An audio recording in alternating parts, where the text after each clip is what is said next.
young and restless and apparently hungry, very hungry. Because to hear McDonald's tell it, millennials like to eat. And millennials, those 19 to 34, really like to eat fast food. But they mix their cravings for quarter pounders with cravings for social justice. So if they think, just even think, that you take advantage of your workers, they won't take advantage of your store if you're a Walmart, or your restaurant if you're, I don't know, a McDonald's. So McDonald's trying to get ahead of that. When they see fast food workers protesting for higher wages, does that then mean that younger customers avoid the fast food restaurants that don't pay them?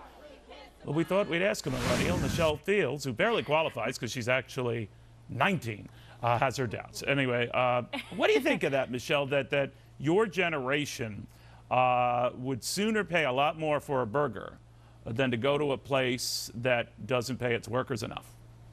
Well, look, when I see that, it just makes me shake my head. To see McDonald's employees protesting at a shareholders meeting, demanding more money. They get paid $8.25, and they want $15.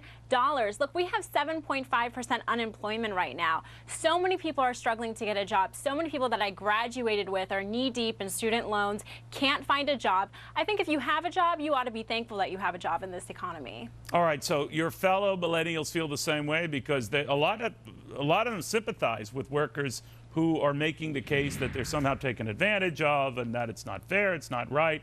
You say they can discern some differences.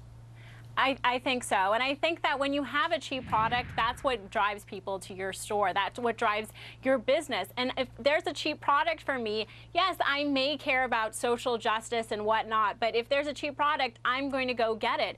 And look, if you raise these wages through intimidation, through protests, through what have you, minimum wage laws, that doesn't make the economy better. That's not social justice. What ends up happening is there are more people unemployed, and these costs end up being transferred over to me, to us, to consumers, because businesses have to pay for that. Yeah, but the argument for this was that a lot of young folks would sooner pay a little bit more, obviously not double the price of a burger, I guess, but a little bit more to see that workers are treated and paid more.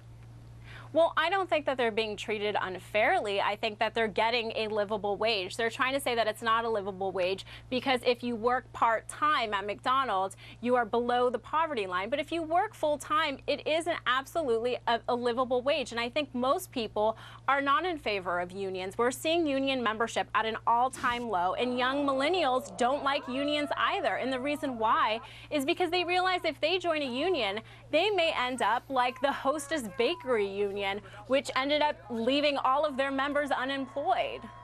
Yeah, all right, well, we'll see. Michelle, the dirty little secret is you've never eaten a burger. You just eat salads and all that stuff. But I like that you played along. Michelle, it's very good seeing you. Have a great weekend. Thank you, you too.